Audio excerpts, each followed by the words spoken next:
Hey, good afternoon, and welcome to Expose Yourself to Art, a show that plumbs the depths of the creative experience by inviting artists in to talk about their life, their art, and just how they see things. With me today, of course, is my co-host, Linda Schiller. There you are. Hi. Hey, we have a very interesting artist today. It's Yes.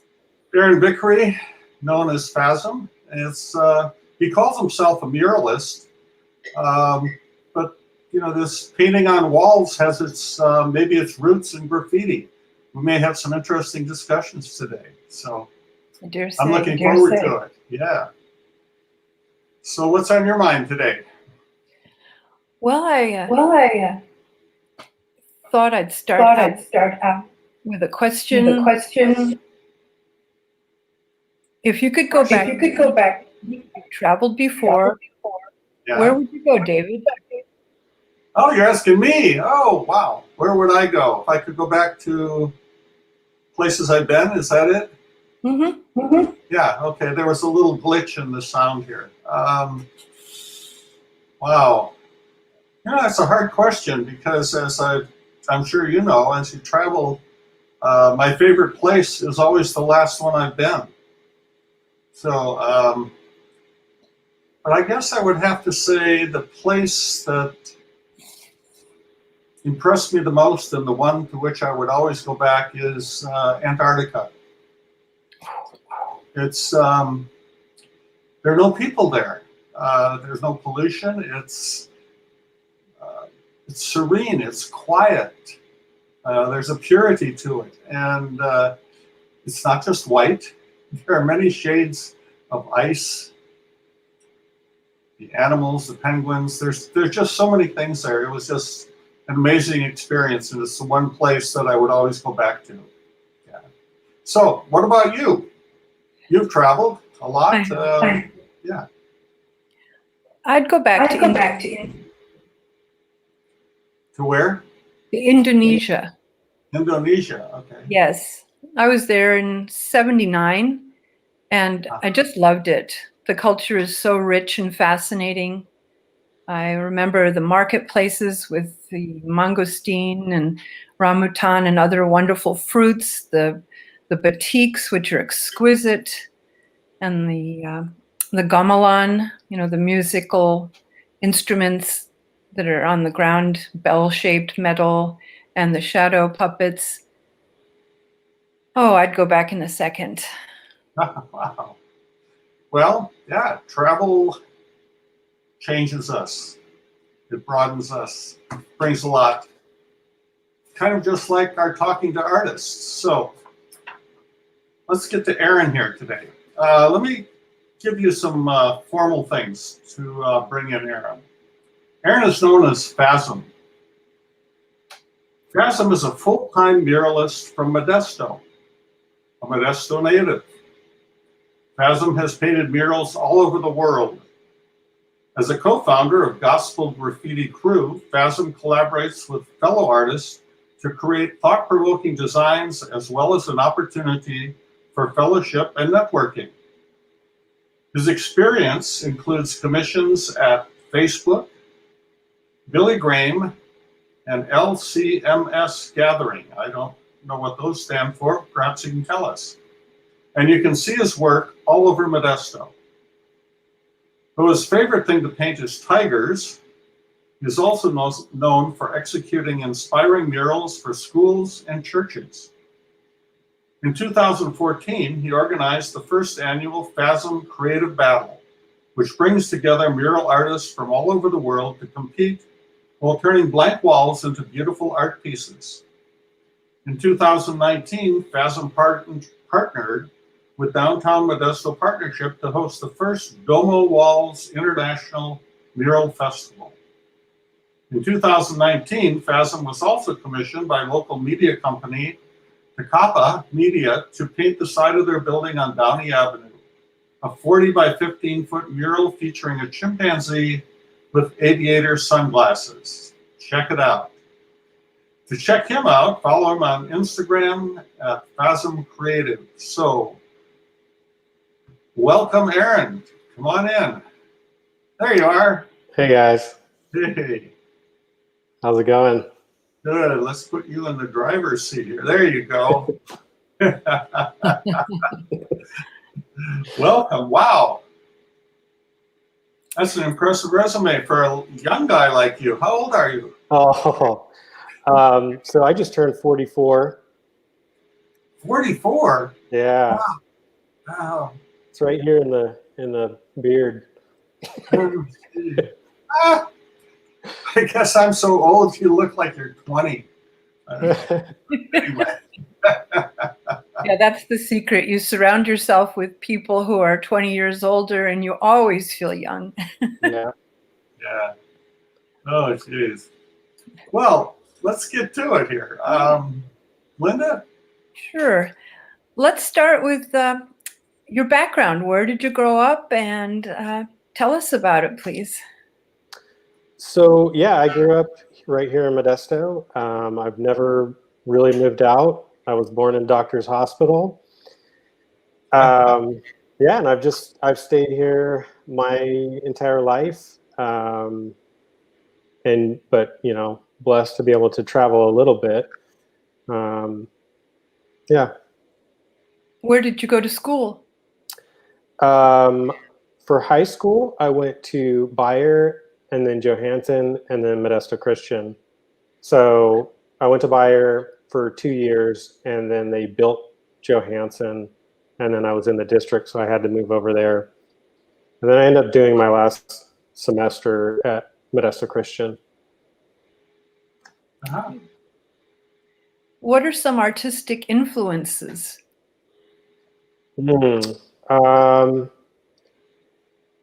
I had a lot growing up, a lot of different styles of art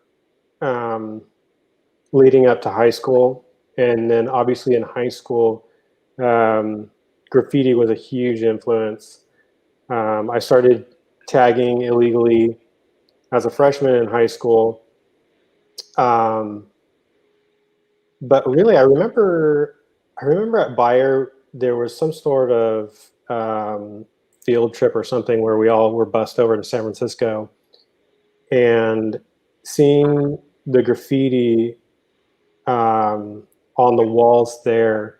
There was an area called Psycho City in San Francisco, and we had already been flipping through a book called Spray Can Art,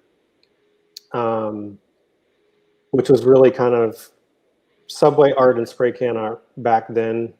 This is early 90s, was kind of like the Bible for graffiti art. So we were seeing some of the people from that book on the walls in San Francisco. And that was just like super awesome for us to go like, oh, that's so-and-so. They're in the published book about graffiti. So that was part of, it was a big inspiring moment for me. Guys like Crayon and Estrella from San Francisco crews called TWS. But there's a lot of other graffiti artists, Mode 2 from Europe, and some of these other guys from Europe, and even guys that I hung out with back then from Lord's crew that was originated in San Jose and moved to Modesto and now spread out globally. There were guys like Pache from San Jose, and just tons of local guys and international guys. Of course, this was pre-internet, and I remember we would mail photos. I mean, I remember mailing photos to people in Europe, and it was just kind of like you expected them to mail a pack of photos back, and that's how that was old school Instagram. By snail mail. Yeah. And of course you wanted to get your artwork in one of the magazines because there was, maybe a dozen or 24 magazines circulating that were graffiti magazines.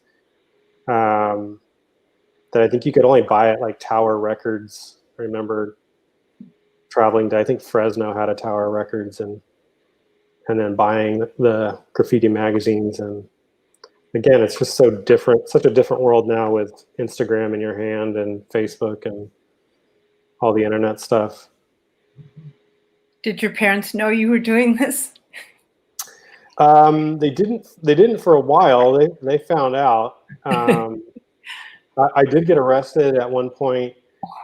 And so, yeah, I didn't actually get booked. I was hanging out, me and a friend were hanging out with a guy who the cops were already looking for. And we were, out tagging and doing dumb stuff. And the cops, he ended up wanting to go back to his house for some reason, and the cops were already at his house. And so, yeah, the cops threw us in the back of the cop car, and then ended up having my parents come pick me up from the back of a cop car. So I didn't actually get booked, but it did go on my record, and then I had it removed when I turned 18. So, yeah. Gosh. Did your parents have something to say? I'm sure they were devastated and mortified. But I have to give them props or give them kudos, because they still allowed me to do graffiti art, like in their garage, or if I had like a legal place to go paint. They were wise enough to not try to squelch what I was interested in. I don't know if that's the right word, but to allow it, if it's being used in the right way. So yeah, I did illegal stuff for 5 years. Yeah, 91 to 96. And then after that, I've just done all legal graffiti art or mural art. Maybe you could give us an overview of how graffiti art evolved into murals, and maybe what even preceded graffiti art, just wall art. So there's definitely better people than myself to explain the birth of graffiti art, but it did start in New York. There was a time where people were exiting. There was an exodus of people, property owners, I believe in the Bronx. And so people were lighting their buildings on fire for insurance money and skipping town. And, kids were just wandering this desolate third world country looking area of our country with nothing to do. And, as the story goes, kids would find a spray can and just for some form of identity to be recognized as, hey, I'm here, I'm living, I'm a human being, write their name. And I think, that kind of evolved into writing your name on the subway cars and adding your subway line to the end of your name. There's guys like Cornbread and who are pioneers. And I don't think they really knew what they were doing. They were just kind of like, hey, I'm going to write my name places, and this will become a thing that I do. And people started recognizing it, and, that became a thing. And then at what point did it open up into murals and mural competitions? So for me, boy, that's a long story. Fasten your seatbelts. So I went through, we're skipping a lot, but I think I went through years ago having nerve damage in my right arm, which is my painting arm. And it kind of progressed and got worse. And at one point, I went through a lot of depression. I really thought that I would not do art anymore. And for most of my life, I've done graphic design. So, that being kind of a form of art. Art was my livelihood. It was how I provided for my family. It was how I expressed myself. It was my hobby. I used all my vacation time at work to go do art. It was my identity. It was who I was, and to actually have to, actually go through that thought process of like, well, if I don't paint, with spray paint or do any kind of art, who am I? What do I become? What do I do with my life? And how am I going to live? So, I laugh about it now, but it was, like I said, it was really depressing time for me. And I wanted to figure out some way to still be a part of this art form. And again, going back to, I mentioned the name Estrella from San Francisco, who now I believe lives in Hawaii. He started doing something called the Estrella Invitational, where he did a competition. It was graffiti artists that he invited, and they competed. And I always liked that idea. So when I was in that point of trying to figure out what I was going to do if I couldn't be actually doing the art, I thought I would really like to get people in this area light a fire under their butt as far as bringing their A game, and just progressing and trying to do better art, because graffiti art, and I'm gonna run all over the place, and you guys can hopefully rein me back to what my point is. There's graffiti artists who try really, really hard, and then there's graffiti artists who do it almost as if back in the rotary phone days, you're sitting on the phone and you're doodling on your notepad, and you get off the phone and you're like, oh, it looks kind of cool. So there's everything in between. But I really thought that doing a competition was a way to get the graffiti artists around here to try to step up their game, because I knew they had it in them. They just needed some reason to, because Modesto was just not an area where we call it the graffiti scene. So people sometimes say, how's the graffiti scene in Modesto? And it's not as good as the Bay Area. When I was a teenager and 20s, I wouldn't do my best work here. I would wait till I was in the Bay Area to really go all out. And I figured the only way to change that is to do some competition and get people to have a reason to really try here. Mm-hmm. So combining that with wanting to be a part of it without doing it, started doing these Fasm creative battles. They started with, we did 2 in like this backyard that was over by the Modesto Gospel Mission, and then we did 3 more in the parking lot at my church over by the taco trucks in downtown, and then partnered with the Downtown Partnership, and we did the ones over by Chartreuse Muse. And then the next year we changed the name to Doma Walls and got rid of the competition element and made it more like traditional mural festival, where it's more of just a showcase. Yeah. So if you could back up a minute, you were talking about making a living. You were making a living as an artist, as a graffiti artist, or as a graphic artist, or? Most of my life, I've made a living off of graphic design. Okay. So I started out as a teenager working at like Never Boring Sign Shop, different sign shops, and then went to screen print shops, and then slowly getting into more like graphic design, like ad layout, stuff like that. So then in 2006, I worked for 511 Tactical, and then left the company in 2012. So that was a real big, I mean, it was a crazy time of growth for that company. So I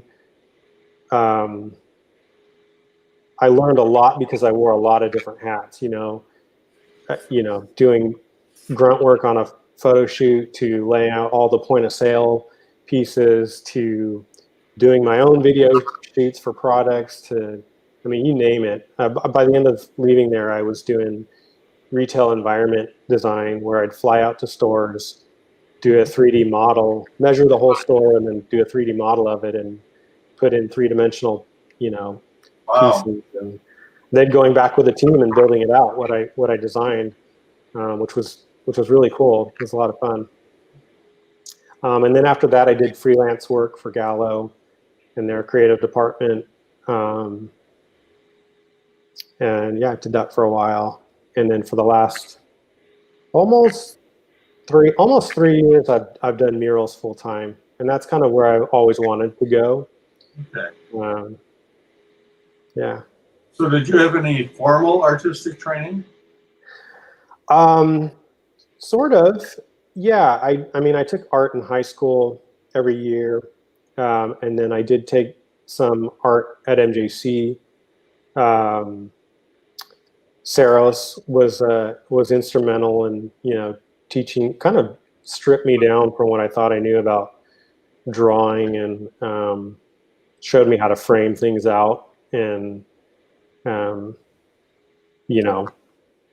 draw loosely and softly before going hard on the pencil, as most young artists do. Ah, okay. So, Linda, you were going to say something, or? Well, we have a question here about your comic book art. Do you still make comic books? No, that was like once I got into graffiti art in high school. Yeah, I mean, that was like more junior high stuff. I was drawing the superheroes and all that stuff. So, let's take a look at some of the things you've done. Okay. Where would you like to start? I understand you have a video. Could we see that? Who's driving? I don't know. Who's trying to? Here it comes. Okay, we'll see what happens here.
All right. So that was one of your tigers. And your Yeah, did you and I like have to tigers? say thanks to Final Cut for making me look cooler than I actually am. That's cool. Yeah. Yeah. How do you get all that fine line work with spray? Well, so you and I had talked before this about spray paint, and the fact that I and most doing murals these days are not using your hardware store spray paint, and the spray paint that they're now making for murals and graffiti art, a lot of it is lower pressure and more opaque, so more pigment versus solvent. And so you can actually, with the lower pressure and different nozzles, you can go a lot slower where when I first started in, we were using Krylon and Rust-Oleum and some of these other little generic brands. I mean, you really had to go quick. Otherwise, you'd get a bunch of drips, coming down after you'd sprayed. So the art form has progressed. Yes, definitely. Well, let's see some of the other things that you've done. Some more tigers, and I think we have a collection here to look at. So I imagine there's a story that goes with most of them, or oh, no, that's the wrong group, Linda. That's my group. We'll get there. Yeah. Yeah. So that was a photo of Fat One from New Zealand. Yeah. Painting in the 10th Street alley here in Modesto. Okay. I know we have a collection of your art. I know that. I've seen them all. We can just find them. There we go. I think. Yeah.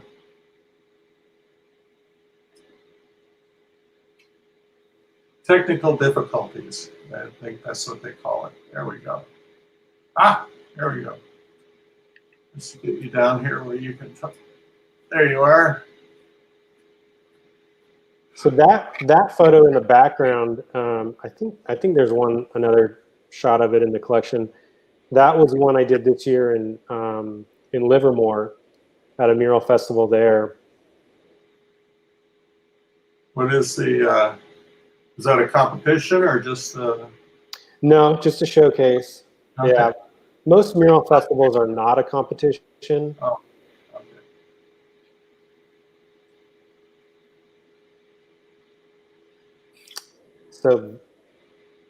So that's a tiger that I did this year in Indiana.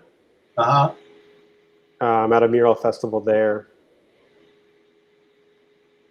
So on a very old building. This is another tiger in a different city in Indiana. That one's in Lafayette. What's the? Is there something to the tiger story? Is there a tiger story? Tigers are cool. I agree. Yeah, I mean, I kind of just, most of my life as an artist, I never really wanted to paint the same thing over and over again. But from early on, knew that if I did pick one thing, you kind of have to get known for something if you want to do it for a living. And that sounds very forced, like you have to pick something, but also you have to like find your niche and find what you like to do and what kind of represents how you feel and all that. So years ago, I was just thinking about it, that I really don't want to paint the same thing over and over again. And I don't want to paint something so simple that it gets boring and repetitious. So I'm a big 80s fan. I've always, kind of seen the tiger as this kind of cheesy 80s animal.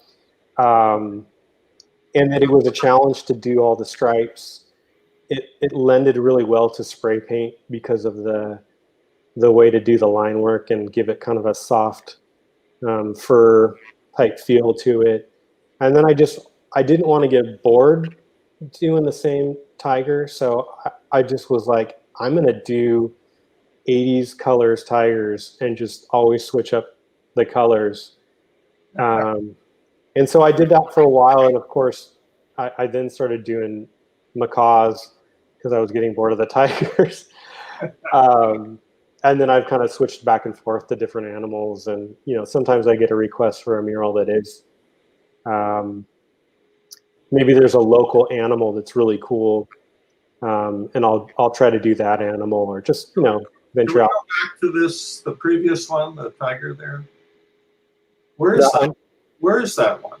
So that one I did about, I would say a month and a half ago in Great Falls, Montana, at a mural festival there. Yeah. Wow. How do people find out about you or this? There seems to be a. So there's, go ahead. No, these places, Indiana, Montana. How do they? What are they looking for? How do people find you? So one of my good friends, who goes by Camera One, lives in San Francisco, and he's the one that painted the woman snarling in the 10th Street alley here in Modesto. He has, like myself, been hosting mural festivals, and he's just done a lot more networking than I have, Uh-huh. and building up these partnerships in other states. And so both of those two mural festivals were ones that he curated. So he's choosing the artists. And honestly, this one right here that we're looking at, I probably only got to go do that one because of the COVID lockdown. There were international artists on the schedule that weren't able to get across the border. So, I got to fill those shoes. Okay. So yeah, it's a lot of networking.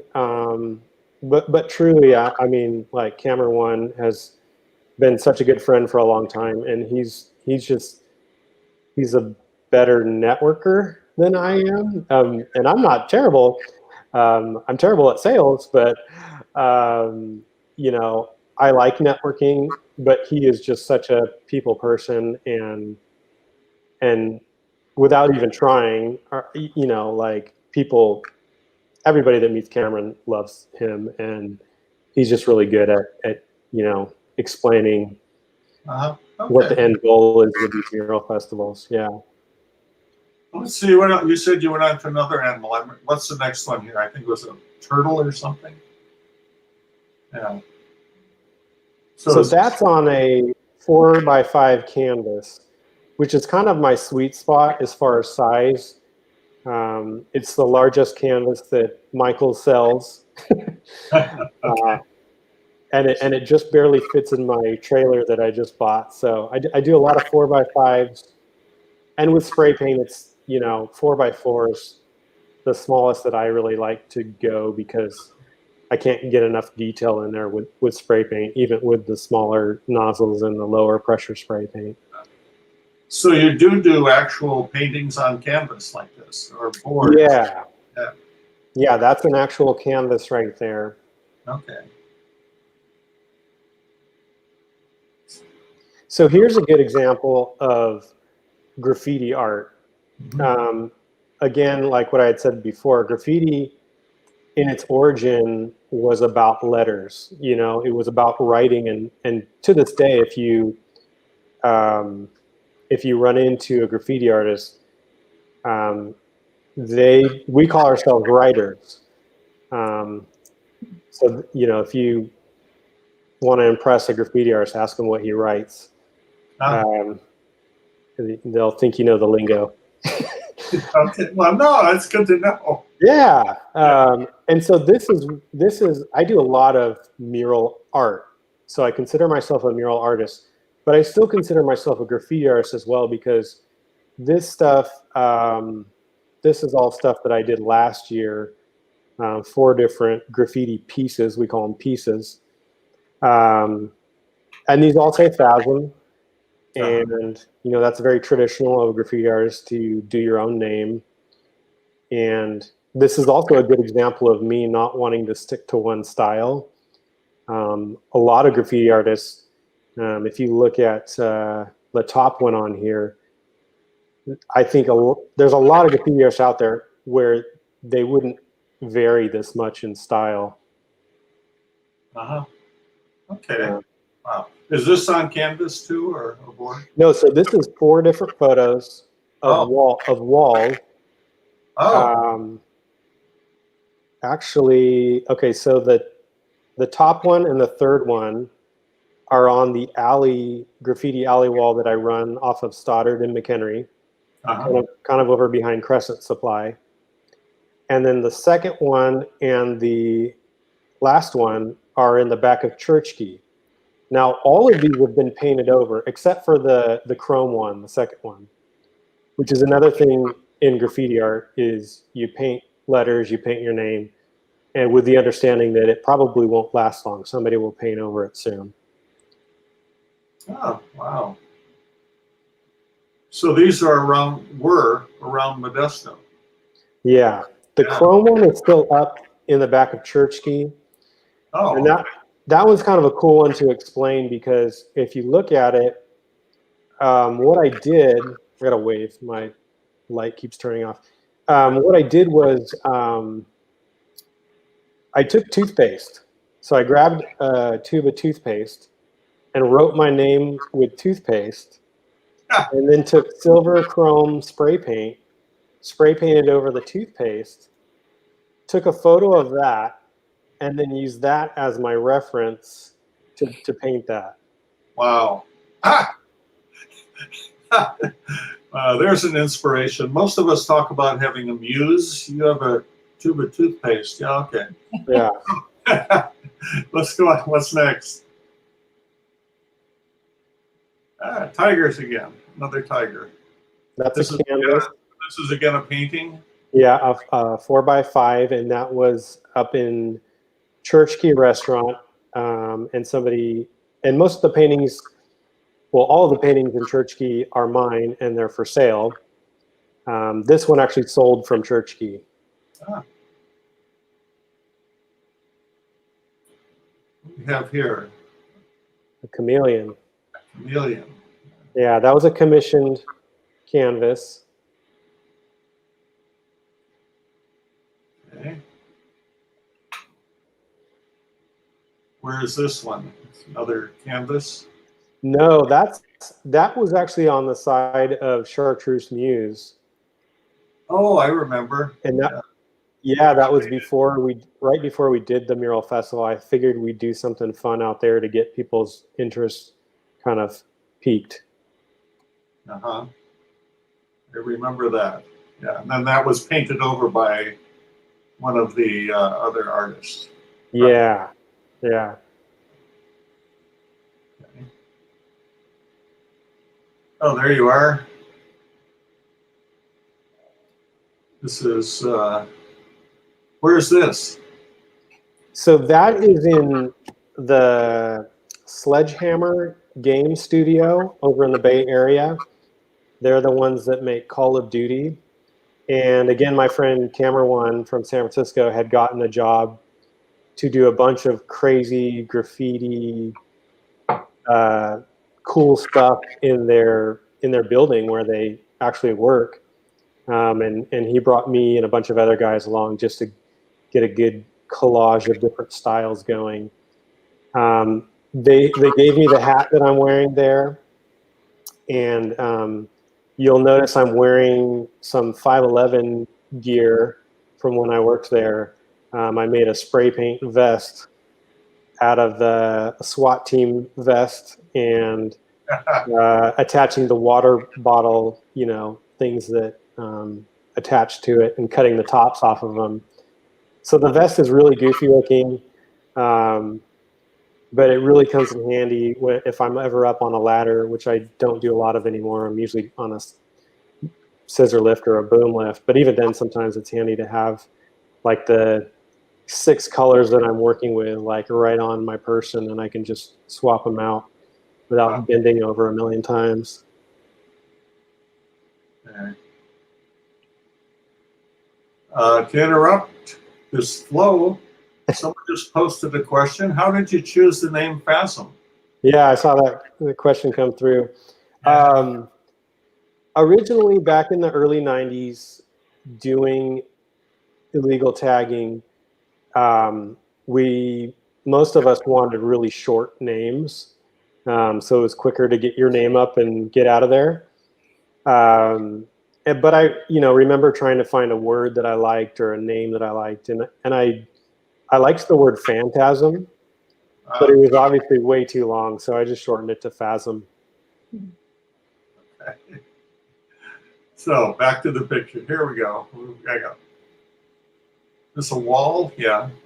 Yeah, that's actually at my house. I have a detached garage that I paint on, and I let friends come and paint on it all the time. Again, a good example of me doing what I consider graffiti art. Okay. Whoops, another animal.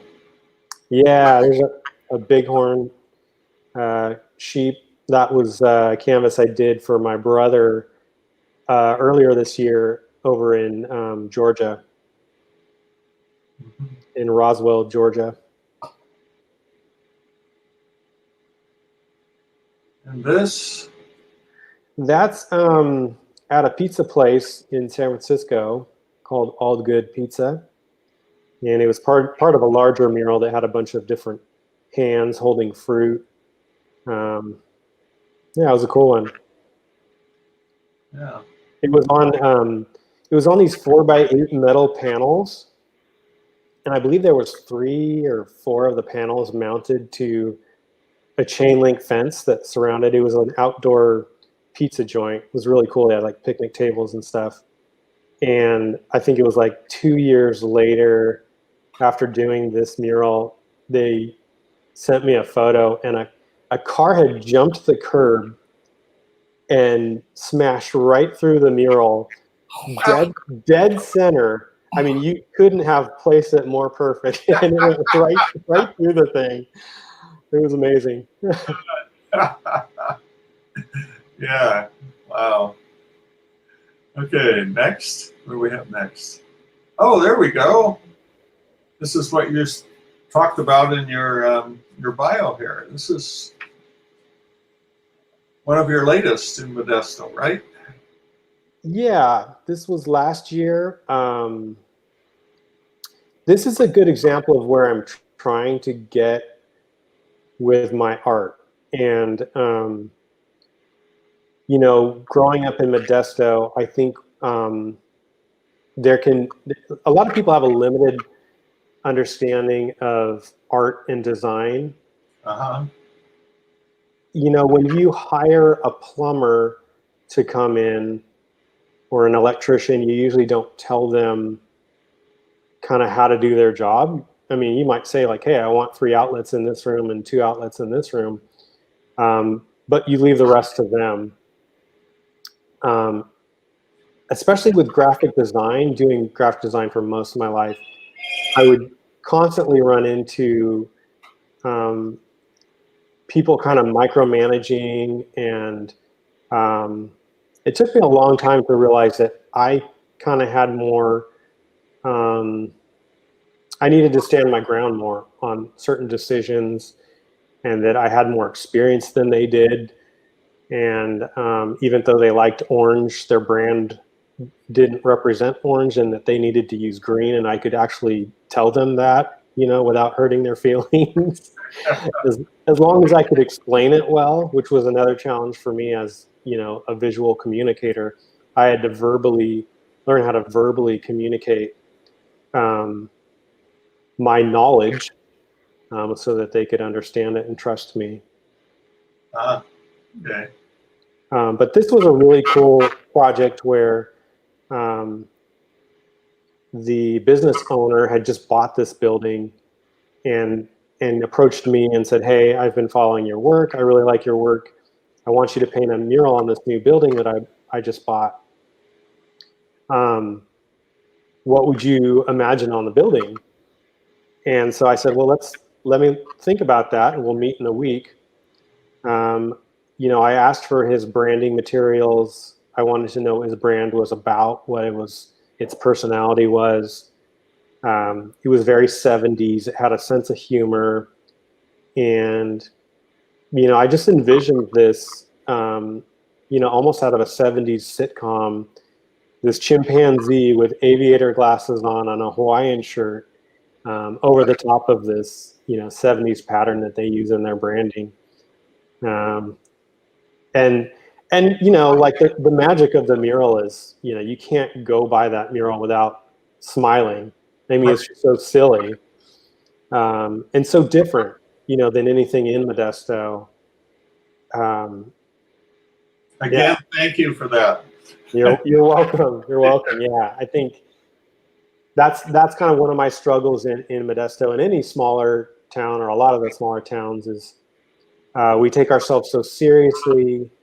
Everything has to be so conceptual. It has to represent something. It has to be historical. It has to talk about what most of our, I mean, for us, it's agriculture and classic cars, but we need to diversify so that the people that aren't into that can feel a part of the community as well. Right. And just, like I like seeing a lot of the abstract stuff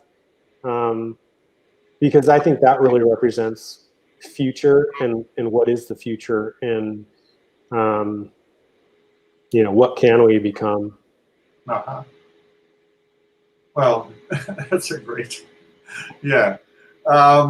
Before we move on to something else, you have another question here.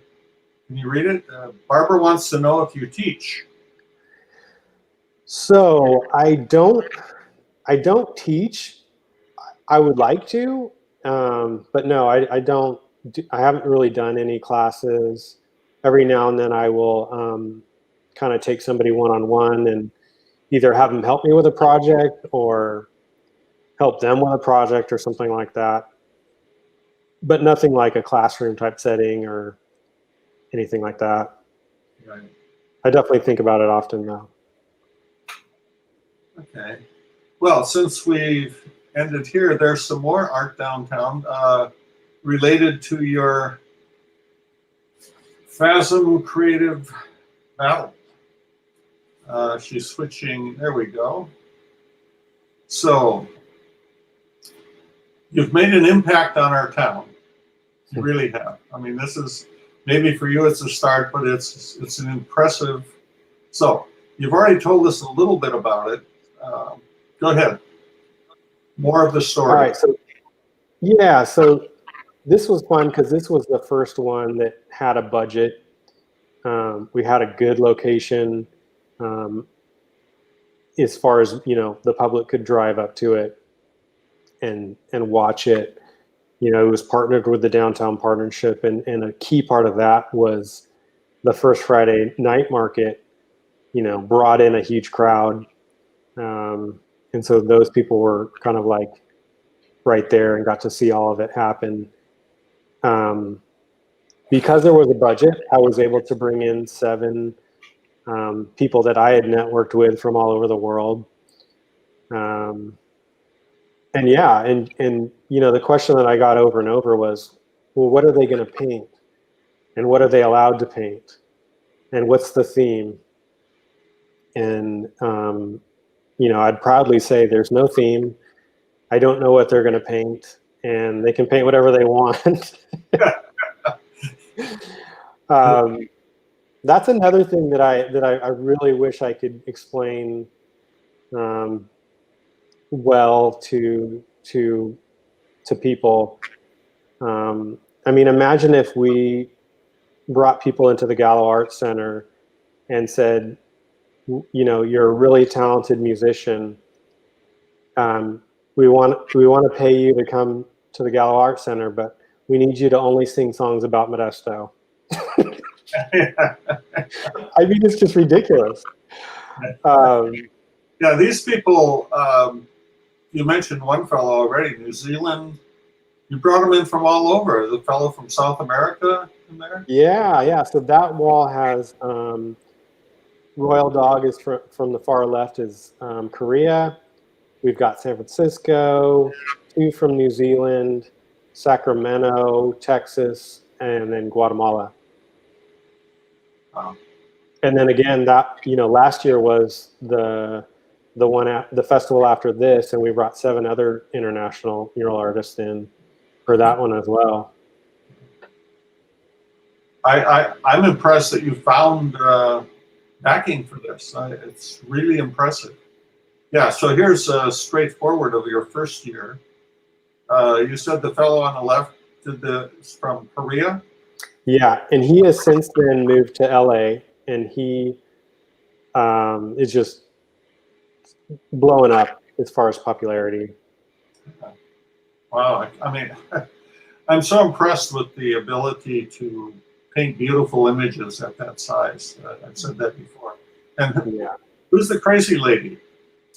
So that's one of my really good friends, Camera One from San Francisco. Okay. And that mural has, man, I see that all the time on social media. So many people taking photos. I mean, obviously, it's a very, empowering photo for women to stand in front of and inspire young girls and stuff like that. It's super cool. Uh-huh. And the next one is, wait, go back just a second. Yeah, so the third one is Fluoro. She lives in South Island, New Zealand. And yeah, I've always loved her lettering. Uh-huh. I've actually hired her a bunch to do lettering for stuff that I've worked on, t-shirt designs, and I actually hired her to create the lettering. If anyone's seen the church key patio, the word church key back there, she did that lettering, designed it. I'll make sure I stop in. Okay, let's see the rest of the mural. There we go. So on the left is Pater from Sacramento. He's done tons of stuff in mural festivals there in Sacramento. Next is Pilot from Texas. And then the far right is Dr. Solar from Guatemala, Wow. who he's part of my gospel graffiti crew, but he's also the only graffiti artist that I know of that is a medical doctor as well. Wow. Wow. Yeah. Okay. Oh yeah, you mentioned this guy before. He's from New Zealand too, correct? Yeah, that's Fat One from New Zealand. His crew TMD, back years and years ago, won an international mural festival like several years in a row. Yeah, just a phenomenal crew of graffiti artists. But Fat One and his whole crew were just big inspirations for me. So it's part of his story. If you look at that mural in the 10th Street Alley, it's got a lot of like legends of graffiti art, their names in their style on the American flag. And his whole story behind that mural is how inspiring these American graffiti artists were to him. Oh, I was wondering why he did that. Yeah. So those are all like pioneers and just really, So he's from New Zealand, and I don't think we have a picture of it, but I remember the picture, which is the American flag and American eagle and yeah. all these American symbols that he had in that. Yeah. So it's really interesting. Just the fact that graffiti art started in New York, it started in America, Uh, and really inspired young people all over the world. I mean, just like rock and roll did in its era or its beginnings, it spread like wildfire, and everybody was trying to emulate what people in the United States were doing, first in New York and then Los Angeles and then Bay Area, and it spread everywhere. So let's move on to a couple of years later. What do we have here? There we go. This is the Domo wall, right? Yeah. So this was last year. So we've got Bacon on the far left there. We've got Bacon from Toronto. Cobre doing the Princess Leia, nod to George Lucas Princess Leia mural. Uh-huh. And then we've got Jenna Morello, and then we've got Mez Data from Austin, Texas. I think there's some more details. There we go. There's the.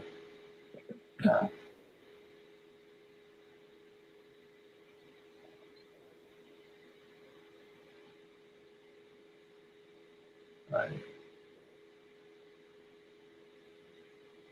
Yeah, that's impressive. Tiger. I don't know if there's any more. Oh yeah, around the corner. The big Yeah. Yeah, so that's Pon from Sacramento, another guy who's really been involved with all the mural festivals there in Sacramento.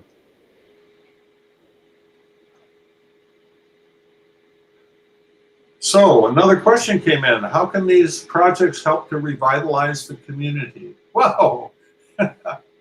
Getting into some heavy stuff here. Yeah. So yeah, I've just seen a lot of communities really changed with mural art. If you think about an area with all beige walls, and I'll use Modesto as an example. There was a time where Modesto downtown was mostly beige walls, and J Street had a lot of businesses moving in on J Street that were, maybe insurance or law office or, stuff like that. So those businesses are closed on weeknights and weekends. And I believe a combination of that and beige buildings says nobody cares. And so you have vagrants hanging out and it just feels abandoned. Once you put art in an area like that, it feels like somebody cares about that area. It feels like there's something happening here, that people are excited to live here and be here. Sorry, I'm getting my light back on. Yeah, and then it becomes like the clothes of a city or the personality. And you may not like the mural that goes up in one area, but other people might love it. And it's really hard in the beginning because people think of it like their first tattoo and they spend years trying to decide what it should be and what it should not be. And then once you have like 20 of them, like murals in San Francisco, I mean, you can walk down the street and see something that is just like, oh, I can't stand that mural. But you're going to walk 5 more streets and see a few more murals that you like some of them and other ones you absolutely love. And that's okay. It's okay that there's one that you absolutely hate because there's enough of them that kind of like, you get to go pick and choose the ones that you like. And it's part of an exploration process too. And that's how I feel it changes an environment or a community. It becomes the identity of that community, and especially younger people can be proud and go like, hey, my town has all this cool color and artwork going on. I want to be in the downtown because, there's all this exciting color and, imagery and things that took a lot of skill to accomplish.